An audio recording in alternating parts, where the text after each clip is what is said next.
Geniali et ses usages pédagogiques. Donc en fait, aujourd'hui, on a décidé de vous présenter l'outil Geniali que vous connaissez probablement et qui, à la base, au début en tout cas de sa création, était fait pour des présentations interactives. Et nous, ce qu'on voulait vous montrer, c'est un large éventail de possibilités.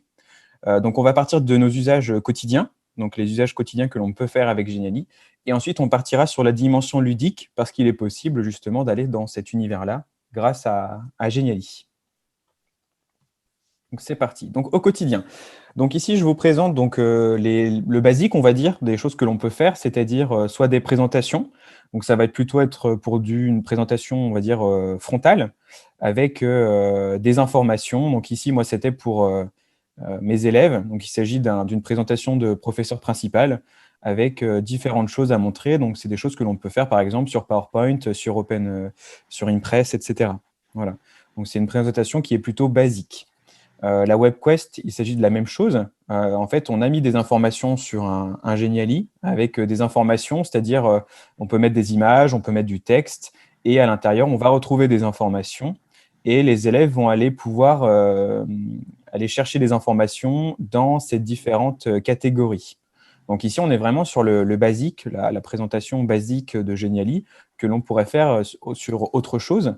La force de Geniali étant, bien entendu, qu'il est possible de partager ce lien et que les élèves utilisent ces Geniali individuellement, c'est-à-dire en salle des ordinateurs ou bien sur leur tablette. Hop. Alors là, tout ce qui est conversation, donc n'hésitez pas à me dire dans le fil de la conversation, et Caroline et Anne-Claude pourront me notifier des questions s'il y en a. Donc ça, c'est le basique. Ensuite, on va aller un peu plus loin. On va aller un cran plus loin avec la classe autonome. Donc la classe autonome, c'est quoi? Donc pour ceux qui étaient dans l'atelier d'avant, ont déjà connaissance de ça. Donc la classe autonome, c'est le fait de donner aux élèves un plan à suivre, une feuille de route, et les élèves vont pouvoir suivre la séquence au rythme qu'ils souhaitent. Alors je peux laisser la main d'abord ici donc sur la classe autonome en classe à Caroline, et ensuite on présentera aussi les nôtres, donc à moi, donc Charlie Rollo et Anne-Claude Meunier. Alors la classe autonome que vous avez sur la gauche, donc en version Halloween, voilà, parce que je l'ai un peu décorée pour les élèves, ce qu'ils ont pu vraiment apprécier. Cette classe autonome, elle a été réfléchie pour pouvoir travailler en classe, si les élèves ont une tablette ou un téléphone, et pour pouvoir aussi travailler à la maison. Donc en fonction de leur niveau, en fonction du chapitre sur lequel ils en sont, eh bien, ils vont cliquer sur les différents casiers qui les intéressent, qui vont ensuite, par exemple, si on clique sur chapitre 1, les débuts de l'humanité, on va aller sur un autre Geniali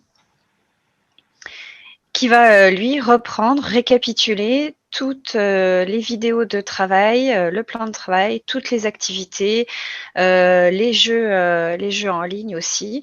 Et l'avantage de Geniali, c'est qu'on va pouvoir insérer des vidéos, mais aussi des fiches. Par exemple, celle-ci, c'est une fiche qui est sur mon Drive. Donc, je l'ai intégrée au Geniali, et l'élève soit peut la consulter en ligne, soit peut cliquer sur la petite flèche en haut à droite et du coup ouvrir dans une autre fenêtre cette fiche et l'imprimer. Donc quand il est en classe, il a toutes les fiches sur lui, et quand il est à la maison, il peut soit regarder sur l'ordinateur, soit imprimer, ce qui permet de travailler en classe, ce qui permet de travailler à la maison si l'élève est absent, et ce qui permet d'anticiper aussi un éventuel travail à distance en cas de confinement. Je ne sais pas pourquoi j'ai pensé à ça cet été, je me suis dit, tiens, pourquoi pas. Voilà, et donc par rapport à un PowerPoint, là l'avantage c'est que les élèves ont une adresse que je leur ai donnée qui est toujours la même, celle de base, celle de l'image que vous avez vue au tout début, et ils ont accès à absolument tout avec une seule adresse internet. Voilà, donc quand on clique sur Joie, on revient à la présentation de base. Alors, s'ils sont en quatrième, ils peuvent aller voir ce qui est fait en sixième, et s'ils sont en sixième, ils peuvent aller voir ce qui est fait en quatrième. On s'en fiche. Enfin, moi, je vois pas de problème à cela, mais en tout cas, ils cliquent sur ce qui les intéresse, et ils ont qu'une seule adresse pour ça et moi, je peux changer et intégrer notamment des vidéos, ce qui est plus difficile à faire sur un PowerPoint et j'ai rien à leur donner à part ce lien que j'ai mis sur l'ENT, que j'ai mis sur leur cahier avec un QR code, avec l'adresse aussi qui est tapée s'ils ont besoin de la réécrire, etc. Voilà. Donc, merci Et ça permet Caroline. aussi de la décorer. Hop, alors il semble que ça n'a pas ouvert dans une fenêtre externe, c'est pas très grave. Alors donc ça c'était pour la présentation de Caroline. Donc professeur d'histoire géo, donc moi professeur d'anglais, j'ai fait la même chose hein, avec le même principe, c'est-à-dire des objectifs qui sont clairs, qui sont établis. Donc ça c'était pendant le confinement. Les élèves avaient accès à tous les documents jour par jour avec donc ce qu'il fallait faire pour la journée. Avec notamment donc, des accès à des vidéos et ça sur la plateforme de Geniali qu'on pouvait intégrer dans l'ENT. D'ailleurs, c'est ce que j'ai fait. J'ai mis ça dans mon ENT, comme ça les élèves n'avaient pas besoin de sortir, n'avaient pas besoin d'aller ailleurs, tout était déjà sur le Geniali. Je peux laisser aussi donc Anne-Claude parler de sa classe en éducation musicale. Eh bien, en éducation musicale, moi, je me suis lancée dans ce genre de plan de travail pendant la continuité pédagogique, dès le samedi, après les annonces ministérielles. Je me dis qu'il fallait que je trouve un moyen efficace et pas trop chronophage pour moi de partager du travail avec les élèves. Donc, vous voyez que là, toutes les semaines, c'était la diapo d'avant, Charlie, c'est pas grave, toutes les semaines sont à disposition des élèves, donc ça me permettait de partager un lien unique par niveau. Ensuite, je leur indique à chaque fois le programme et la durée du programme pour qu'ils soient un petit peu, enfin, qu'ils soient pas surpris par tout ce qu'il y a à faire. On était sur un plan de travail ludifié sur le jeu vidéo, donc je leur ai donné le mot de passe qui leur permettait d'accéder à la suite. Et ensuite, bon, bah, à l'intérieur de ce plan de travail, il y avait ce nouveau plan de travail à suivre. Donc, il leur suffisait d'entrer à l'intérieur et de continuer. Donc, c'est vrai que le partage d'un lien unique, ça a été vraiment salvateur pour moi. Ça m'a permis de mettre à jour régulièrement, de façon hebdomadaire, les activités pour les élèves. Et au niveau de l'hébergement de ce lien, je me suis servi de l'ENT, du site éducation musicale, et ça m'a aussi permis de mutualiser avec mes collègues d'éducation musicale l'ensemble du travail, parce que c'est-à-dire qu'au bout d'un moment, on avait besoin de pouvoir partager ce qui avait déjà été créé pour éviter d'en avoir trop à faire, quoi. Voilà. Et je pense que ce qui est intéressant aussi de dire, c'est qu'on peut mutualiser des Geniali dans des Geniali. Donc là, par exemple, Anne-Claude a intégré un de ses Geniali dans un Geniali, ce qui permet notamment, encore une fois, de rester sur une même plateforme plutôt que d'avoir sans arrêt des outils externes. Donc ça, c'est quand même la force de la plateforme, je trouve. Je me permets Oui, de répondre dans le chat. On a quelques questions auxquelles on a répondu par écrit, mais une question intéressante à relayer. Est-ce que Geniali est un outil gratuit? Oui, Geniali est un outil qui peut être gratuit, c'est-à-dire que ce que nous vous présentons là pour la partie classe autonome, par exemple, a été fait, à moins que vous me contredisiez les copains, mais a été fait avec la partie gratuite de Geniali.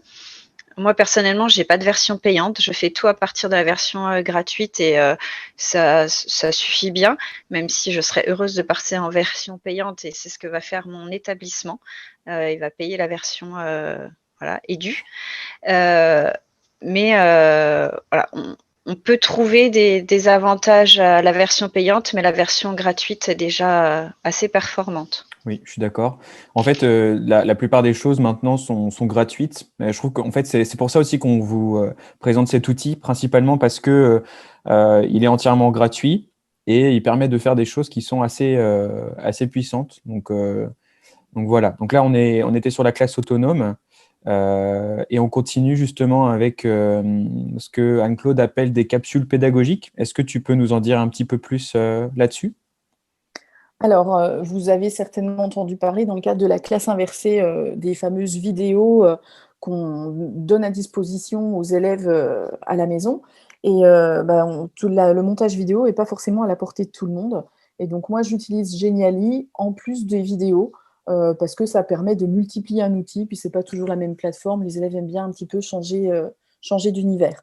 Donc là, c'est un projet intercollège et interniveau. Donc là, pareil, ça m'a permis de partager ce lien unique dans mon plan de travail que vous avez vu tout à l'heure dans les semaines.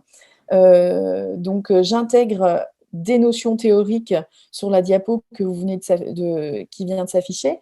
Donc là, vous voyez que j'ai partagé des vidéos que j'ai récupérées sur YouTube et que j'ai donc intégrées. Donc tout à l'heure, il y avait une question sur l'intégration et sur le partage des Geniali. Donc quand on veut partager un Geniali dans le NT, on copie-colle le lien ou bien on peut insérer avec le code IFRAM. Donc il faut copier ce code-là et puis ensuite il faut se mettre en mode texte dans le NT. Et du coup, quand les élèves vont cliquer, vont aller dans l'ENT, le Geniali s'affiche à l'intérieur de l'ENT. Et ça, c'est génial parce que ça leur évite de sortir de l'onglet de l'ENT. Donc, ils restent vraiment dans un univers de travail. Donc, c'est ce que j'ai utilisé là. Dans Geniali, j'ai utilisé un code d'intégration. Après cette page sur les notions théoriques, j'ai mis à nouveau une vidéo que j'ai trouvée sur YouTube. C'est pareil, ce n'est pas du tout moi qui l'ai faite. La page suivante, je leur propose de définir le projet musical. Donc, je leur ai inséré un son, là où il y a play. Ils vont pouvoir écouter la musique qu'ils vont devoir utiliser. Et dans la page suivante, je leur donne les consignes de réalisation. Donc là, comme c'est un projet qui est pour les élèves de la 6e à la 3e, il faut être très précis, donc leur indiquer le thème, etc. Et donc, je leur donne l'ensemble des consignes à l'intérieur. Et tout à la fin, je leur mets un exemple de slam, qui est un slam de grand corps malade qu'ils vont pouvoir écouter. Et ça, je vous le redis, je l'ai intégré dans le plan de travail que vous avez vu tout à l'heure. Donc ça, c'est un exemple de capsule pédagogique. L'autre qu'on ne va pas vous montrer concerne la chanson de Craon, où là, ils peuvent écouter différentes versions de la chanson de Craon. Mais du coup, je n'ai absolument pas créé de vidéo. J'ai vraiment repris des choses qui existaient et j'ai créé mon contenu pédagogique avec ces choses préexistantes. Merci Anne-Claude. Donc ça, c'était pour les capsules pédagogiques. En anglais, j'ai aussi utilisé le Geniali comme une présentation plus ou moins frontale, qui est donc un rituel, donc avec le fameux qui est absent aujourd'hui. Et à l'intérieur, on va retrouver ce qu'on appelle des widgets, mais pas que. Donc ici, il n'y a rien de particulier. J'ai juste créé un cadre et j'ai ajouté un texte et des images. Mais on peut intégrer aussi d'autres choses comme ce qu'on appelle des widgets, donc des widgets de temps. Donc là, ce sont des temps réels, donc il est bien 16h14 en France. On va pouvoir aussi intégrer avec les mêmes codes, ce que disait tout à l'heure Anne-Claude, ce qu'on appelle les codes iframe. Ici, la météo. Voilà, donc on a la météo en temps réel. Alors ici, c'est basé sur les capitales.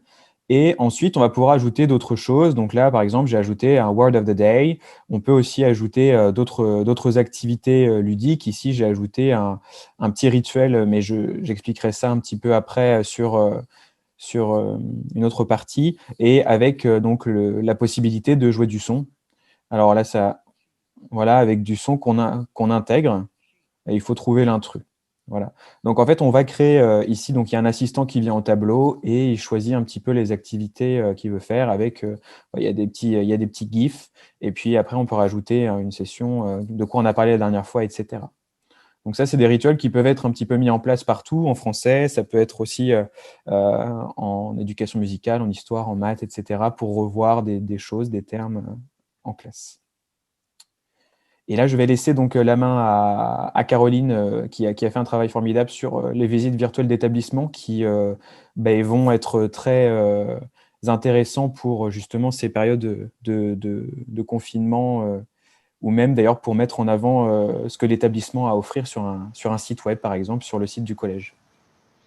Oui, parce qu'un Geniali peut facilement être intégré à l'intérieur même d'un ENT ou d'un site internet. Donc, par rapport au confinement du printemps, bien sûr, les collégiens, enfin les élèves de CM2 n'ont pas pu venir visiter le collège. Donc, j'ai préparé, avec l'accord de l'établissement, une petite visite guidée du collège avec Geniali. Et en fait, le lien de ce Geniali a été envoyé à toutes les écoles qui sont dans notre bassin de collège. Et ensuite, les enseignants de CM2 ont choisi soit de le faire en classe avec les élèves qui étaient revenus au mois de juin en classe, soit de l'envoyer en distanciel, et les élèves ont pu le faire avec leurs parents. Et donc, Charlie vous fait défiler un petit peu cette visite virtuelle où on a des images du collège, on a voilà un vrai emploi du temps sur lequel on va interagir. On a mis voilà des petits Bitmoji, ça c'est une assistante d'éducation. On m'a vu moi aussi en Bitmoji et je l'ai conçu en forme un petit peu d'escape game pour inciter les élèves à aller jusqu'à la fin de cette visite. Et on a eu un bon retour de la part des collègues enseignants qui ont eu plaisir à le montrer aux élèves. Et on a eu aussi un très bon retour des élèves à cette rentrée de sixième qui ne se sont pas sentis perdus dans le collège, malgré le fait qu'ils ne soient pas venus le visiter. Et certains élèves n'avaient pas eu le lien. Par exemple, des élèves qui ont déménagé, qui sont arrivés là pendant l'été, ils n'ont pas eu ce lien. Et on a tout de suite vu la différence quand même entre les élèves qui avaient fait ce Geniali et ceux qui ne l'avaient pas fait. Alors, combien de temps prend la création sous Geniali? C'est un temps qui ne se compte pas. C'est énorme, bien sûr. Ça va de plus en plus vite quand on maîtrise, mais c'est du temps plutôt plaisir. Hein. Il faut aimer faire ça. L'avantage, c'est que c'est assez facile de prise en main. Après, on peut complexifier l'utilisation de Geniali, mais la prise en main est assez facile. Elle est en français, avec plein de logos faciles à décrypter, etc. Mais très clairement, c'est chronophage. Il ne faut pas se le cacher. Oui, c'est chronophage et ça dépend vraiment de ce qu'on veut faire. Je pense aussi que on va créer un Geniali comme on va créer une séquence pédagogique. Il faut créer ces présentations avec nos objectifs, avec des objectifs pédagogiques clairs, des consignes claires. Enfin, en tout cas, quand on veut rester sur le travail et sur le scolaire. Et on verra un petit peu pour la partie ludique un petit peu plus tard. Mais oui, en effet, ça peut être chronophage. Alors justement, on y vient, très belle transition, la dimension ludique. Alors dans les parties basiques aussi de Geniali, on a donc des quiz. Alors ces quiz, ils sont pas forcément chronophages parce que en fait, on utilise une base qui est déjà prête, si vous le souhaitez en tout cas. Par exemple, ici, on a un quiz Halloween qui est un modèle en fait Geniali qu'on peut réutiliser. Et en fait, il ne reste plus qu'à mettre ce que l'on souhaite dedans. Donc par exemple, ici sur celui sur le cinéma, ça se présente comme ça, donc tout est en latin. Et après, on n'a plus qu'à éditer les zones de texte. Donc là, si je cliquais 2 fois sur lorem ipsum, eh bien, je pourrais mettre la question que je souhaite. Et en bas, vous avez tout de près. Donc, vous avez les positionnements des réponses fausses et les positionnements des réponses vraies. Après, bien sûr, vous pouvez changer de place tout ça. Alors, on peut pas voir si les élèves se connectent. Je pense que c'est vraiment la différence. On peut avoir, à la limite, on peut avoir accès aux statistiques avec un compte vraiment master, mais on peut pas savoir qui se connecte. Donc, on préférera l'utiliser en classe quand même. Et à distance, on ne peut pas savoir qui le fait. C'est pour ça qu'il est bien de raccrocher à l'ENT ou bien de poser des questions qui vont nous permettre de savoir qui est bien allé sur ces présentations-là. Donc là, j'ai intégré donc 3 Geniali. Donc ce sont des quiz différents. Donc vous avez un question pour un champion, vous avez donc un quiz Halloween et un quiz sur le thème du cinéma. Vous en trouverez plein d'autres. Certains sont premium, donc il faut payer pour y avoir accès, et d'autres sont gratuites et ça vous permettra de réutiliser. Alors, on peut aussi donc avoir des jeux de plateau. Alors, j'ai mis 3 cadres différents et j'ai fait un petit peu exprès.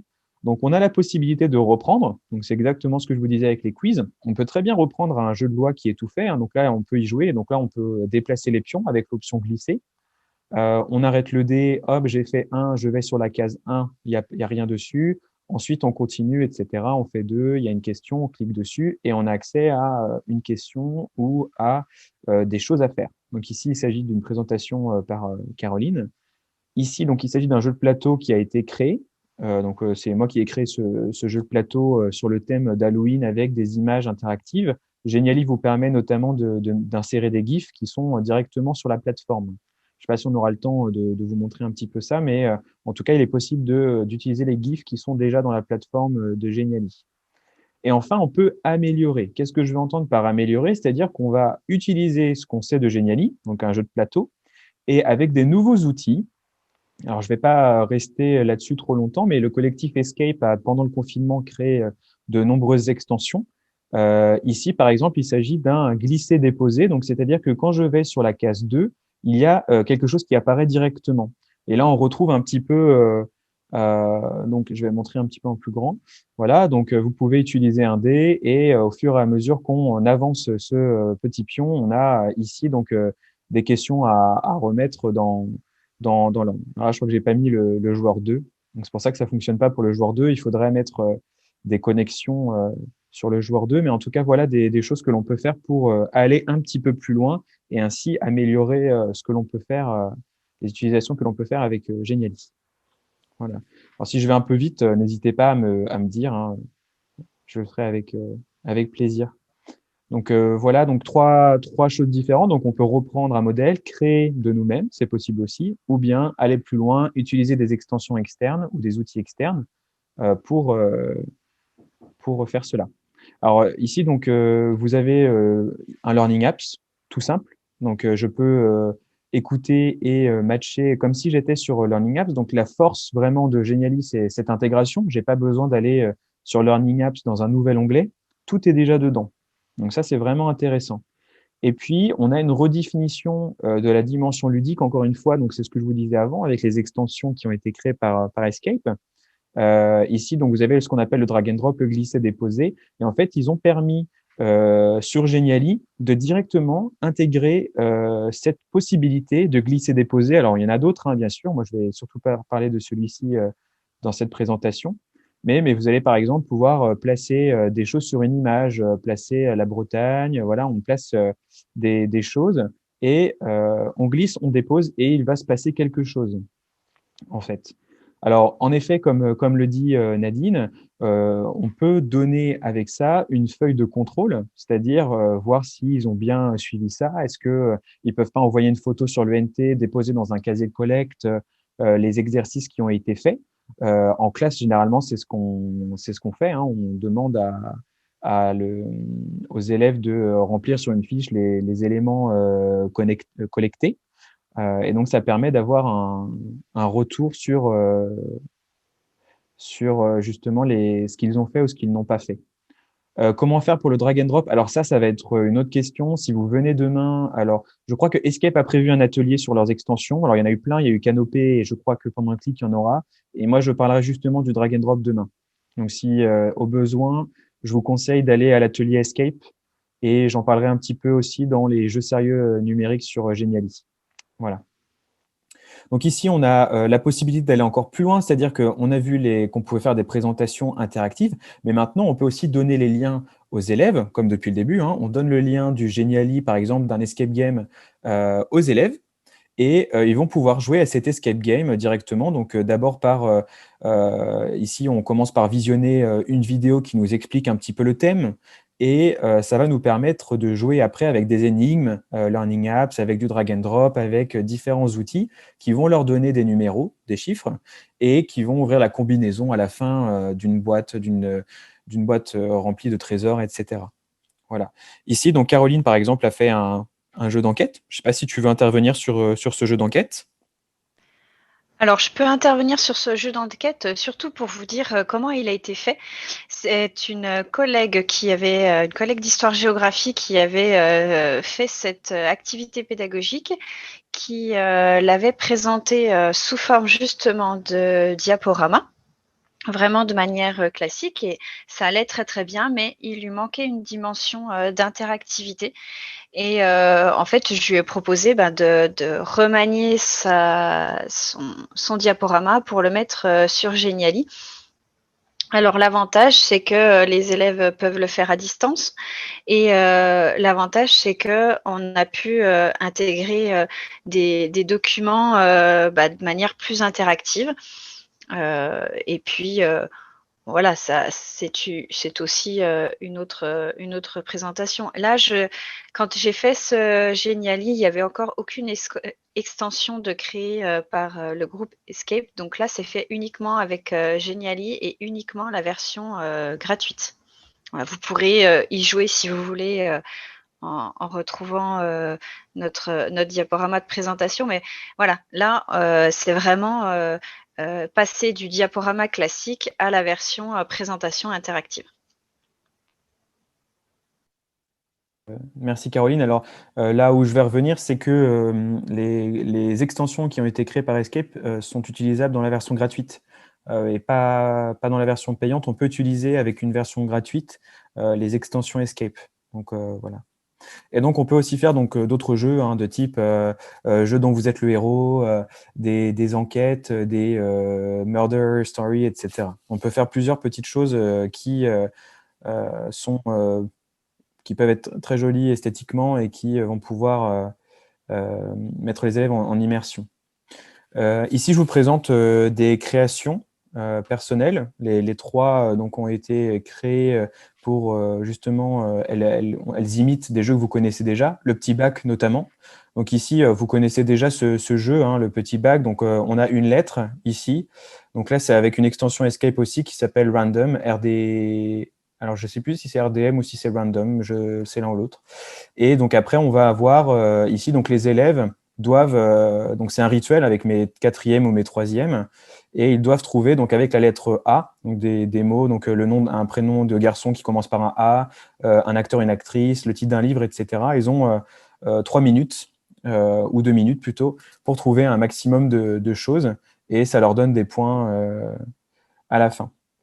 Voilà, donc ça sert comme exactement comme starter, comme amuse-bouche, on va dire, en début de cours, et ça leur permet déjà de se poser, de pouvoir jouer et créer un instant, créer des moments de groupe dès le début du cours. Et ça, c'est plutôt intéressant et ils aiment beaucoup. Donc voilà, donc ça c'est un exemple. Vous avez aussi donc ce que j'ai appelé le Jeopardy Genially. Donc ici on a donc le même principe. Alors bien sûr, ça recrée ce que fait déjà d'autres sites. Hein. Vous avez des questions pour 100 $, enfin pour 100 points, 100 $, 100, ce que vous voulez. Et ensuite on peut ajouter donc les points ici. Et le dernier, ce sont ce qu'on appelle les story cubes. Je ne sais pas si vous connaissez le principe. Il s'agit en fait, à partir d'un contexte, on les force en fait à utiliser un personnage, un endroit, un problème et un objet magique, et ils doivent créer une histoire avec ça. Donc ça marche super bien aussi. Et ça permet aussi de déclencher la créativité chez les élèves. Donc là, en fait, ce sont plusieurs cartes, et puis ils vont en choisir une sur toutes les cartes qui se trouvent dans cette pile-là. Voilà, donc ça aussi, ça fait partie des extensions Escape. Voilà. Alors, s'il n'y a pas de questions là-dessus, du coup, je vais vous parler de plusieurs petites choses. Donc, dans un premier temps, vous allez pouvoir consulter ce qu'on a… Charlie, Ah oui, il y avait pardon. une question, c'est Stéphanie. Il Oui. y avait une question sur comment faire pour le drag and drop. Oui, et c'est ce que je disais, en fait, alors pour le drag and drop, alors c'est vraiment si on a le temps, et je pense qu'on ne l'a pas, mais pourquoi pas, on va voir si on a le temps. Le drag and drop, c'est donc une extension qui, alors je ne sais pas si je vais la voir ici, non. Voilà, donc vous allez le trouver, hein, Anne-Claude a mis les extensions déjà, donc c'est sur la page de Escape, escape.nep.fr, et ça s'appelle le DND. Donc vous allez pouvoir en fait faire glisser des images, et en fait il faut dans un premier temps et cliquer sur réutiliser. Mais pareil, hein, ça ne fait pas partie de cet atelier d'aujourd'hui, mais je peux vous montrer rapidement comment ça fonctionne. En fait, vous avez un objet qui va être lié à une cible, et quand l'objet rencontre cette cible, il va se passer quelque chose. Vous savez, c'est comme, imaginons, on a 3 étiquettes, et on a 3 étiquettes qui vont avec ces étiquettes. Donc l'étiquette 1 va avec l'étiquette 2, l'étiquette 1 pardon, va avec la cible 1, l'objet 2 va avec la cible 2, et quand tout est correct, on va avoir quelque chose qui apparaît. Donc ça, c'est une extension qui a été créée pendant le confinement par le collectif Escape, et qui a été améliorée depuis, qui est vraiment très sympa, depuis le début d'ailleurs. Et ça permet donc voilà, de créer des interactions proches du réel. Et ça, j'en parlerai demain justement. C'est pour ça que je disais à Audrey de ne pas hésiter à aller à l'atelier de Escape, ou bien le mien demain après-midi. Donc, je vais revenir quand même à notre présentation pour conclure, et après on passera aux questions si vous le souhaitez. Ici, donc, nous avons créé donc, des ludofiches qui vous permettront d'en connaître un petit peu plus sur l'utilisation de Genially, du débutant, on va dire, à un mode expert. Alors, on est encore en train d'en créer. Donc, vous pouvez les télécharger et avoir accès, donc, par exemple, à la fiche 2 qui est sur le menu d'animation, comment on s'en sert, le menu de droite, comment on s'en sert, sachant que Genially évolue toutes les semaines, tous les mois, donc c'est des ludofiches qu'on va devoir réactualiser petit à petit. Pour vous accompagner depuis les vacances, Genially Academy a été créé. Vous allez trouver des tutoriels, vous allez trouver des webinaires et vous allez trouver donc de l'accompagnement, du soutien pour vous permettre de créer votre Genially comme vous le souhaitez. Donc Escape, encore une fois, a créé une liste de toutes les extensions qu'ils ont créées. Il y a une erreur d'ailleurs. Vous y trouverez des jeux, des tutoriels et diverses choses qui sont en lien avec Genially. Donc non seulement le glisser-déposer, mais aussi le random, faire des textes à trous avec un feedback, faire des... Il y a plein de choses. Vraiment, il y a plein de choses qu'on trouve là-dessus. Alors pour le Jeopardy, je réponds à la question d'Audrey. Les points ne s'additionnent pas automatiquement. Peut-être que ça viendra, mais pour le moment, j'ai pas fait ça. Et enfin, donc, sur ma chaîne YouTube, vous allez trouver aussi des nombreux tutoriels. Donc tout ça, vous allez le trouver sur notre site Semper Ludens. Donc c'est ce site-là. Je ne sais pas si vous le voyez. Moi, j'ai la barre de présentation, mais normalement, vous le voyez bien. semperludens.fr qui va vous permettre de trouver nos ludofiches, mais aussi toutes les interventions que nous aurons pu faire aujourd'hui. J'espère que je n'ai pas été trop vite. Enfin, donc, on vous remercie d'avoir suivi cet atelier et on va pouvoir même passer aux questions. Alors, je ne sais pas si mes collègues ont d'autres choses à ajouter, si Caroline et Anne-Claude, si j'ai été trop vite sur certaines choses, n'hésitez pas à compléter. On peut revenir sur des choses. Donc. Moi, j'ai rien à compléter. Je préfère que les collègues, éventuellement, qui ont des questions, puissent, voilà, en fonction de leurs besoins. Je suis d'accord. Est-ce que vous avez des questions à nous poser, des choses sur lesquelles on peut revenir ?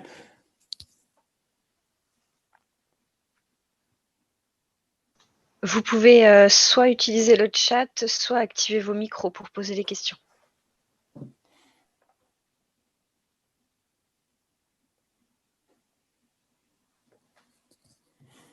Ah, pour le YouTube, oui.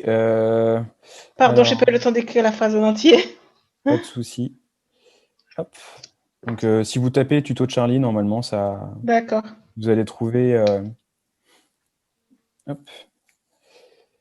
Ouais, en fait, il faut vraiment trouver le temps. Genially, en fait, ça peut être très chronophage parce qu'en effet, il faut trouver des images, il faut trouver. C'est vrai qu'on n'a pas ici, on n'a pas été dans les détails des images libres de droit sur Pixabay, etc. Comment on intègre. On était vraiment dans une problématique de vous montrer les différentes choses que l'on pouvait faire sous Genially. Donc, comme vous l'avez vu, qui est un outil gratuit. Bien sûr, on peut aller plus loin. Nous, on travaille sur cet outil depuis. Je suis incapable de mettre je sais pas, un an et demi. Un an et demi, ouais. Ouais, un an et demi. Un an et demi, je pense. Et Anne-Claude, 3 ans. Ouais, Anne-Claude, elle est. En étant ambassadrice. C'est l'experte. On est deux ambassadeurs. Alors, c'est vrai que c'est un peu notre travail de mettre en avant ce que met Genially, mais en même temps, c'est tellement bien. Je dois vous avouer que je l'utilise beaucoup. Alors, bien sûr, comme je l'ai dit, il faut vraiment mettre ces Genially dans une réflexion pédagogique. On ne peut pas juste utiliser pour l'utiliser, mais ça permet de faire des choses esthétiques très rapidement, d'utiliser des modèles ou de faire en fonction de vos envies. Les retours sont généralement positifs. Mais là, c'est pareil, hein, si vous voulez me couper ou accompagner mon commentaire, n'hésitez pas, Caroline et Anne-Claude. Les retours sont généralement positifs. Plus ça va, en fait, et plus ils arrivent à comprendre très rapidement qu'il s'agit de ce qu'on appelle du point and click, c'est-à-dire on met sa souris quelque part ou on tape quelque part et il se passe quelque chose. Et en fait, ça plaît beaucoup aux élèves et ils arrivent vite finalement à prendre l'outil en main, là où parfois des collègues ont des difficultés. Et ça, c'est assez intéressant. Parfois, des collègues vont dire « mais qu'est-ce que je dois faire? Je ne comprends pas ». Et les élèves, en fait, vont taper un peu partout, ils vont essayer de comprendre et finalement, ça marche vraiment très, très bien. Voilà. Donc, il n'y a pas trop de… En fait, nous, on a plus peur, mais eux, finalement, ils vont se lancer, ils vont trouver des solutions. C'est ce que je rajouterais, c'est-à-dire que moi, quand j'ouvre quelque chose qui ressemble à Genially sur l'ordinateur, mes filles qui ont 6 et 8 ans, ça y est maman, tu fais un escape game, hop hop hop, et elles savent, elles vont cliquer, etc. Par contre, quand on ouvre une présentation Genially en formation ou avec en famille, moi j'ai déjà fait des escape games sous Genially pour la famille, pour des adultes, là on les voit beaucoup plus hésitants. Donc vraiment pour les élèves, c'est quelque chose de facile, c'est leur génération, c'est leur vécu, ça leur parle vraiment. Oui, vraiment. Et je rejoins aussi le questionnement de Jacques Baratti. En effet, je suis en partie gratuit, pardon, en partie d'accord avec vous. On a toujours cette crainte de temps passé et finalement, ça va peut-être être payant. Mais pour le moment, en tout cas, on peut assurer que la version gratuite, elle existera, bien sûr, et que vraiment, c'est les fonctionnalités, comme l'a dit Anne-Claude, hein, les fonctionnalités les plus poussées qui seront en payant, mais sachant que jusqu'à maintenant, on peut faire énormément de choses dans la version gratuite. Et ça, c'est assez fantastique. Comment différencier des activités? Est-ce que Anne-Claude, tu veux parler là-dessus? Alors, différencier les activités, c'est-à-dire que quand vous créez une activité pour les élèves, vous pouvez créer plusieurs niveaux d'activité. Par exemple, un niveau débutant et un niveau confirmé qui va faire un lien vers une autre activité Geniali que vous allez intégrer. Et donc, du coup, les élèves vont choisir eux-mêmes le niveau de difficulté. C'est ce que vous avez vu tout à l'heure dans le plan de travail sur la musique et le jeu vidéo. Donc, je leur proposais plusieurs niveaux de compétences. Et donc, ils pouvaient commencer par le plus difficile s'ils le sentaient. Et si jamais ils ne réussissent pas à aller au bout, ils reviennent en arrière et ils commencent par le plus facile pour aller ensuite au plus difficile. Donc vraiment, ça permet une grande différenciation. Mais attention, c'est extrêmement chronophage, bien évidemment, de concevoir un plan de travail complètement différencié. Alors Charlie, pour revoir le plan de travail, il faut retourner en arrière, tu sais, là où il y a nos plans de travail, plans de continuité pédagogique. La fonctionnalité qui permet ça, en fait, elle existe tout simplement sur Geniali, c'est que quand on clique à un endroit, on arrive à une page. Geniali, c'est le niveau 0 de la programmation, en fait, hein. Donc, c'est le bouton d'interactivité qui permet de renvoyer à une page particulière.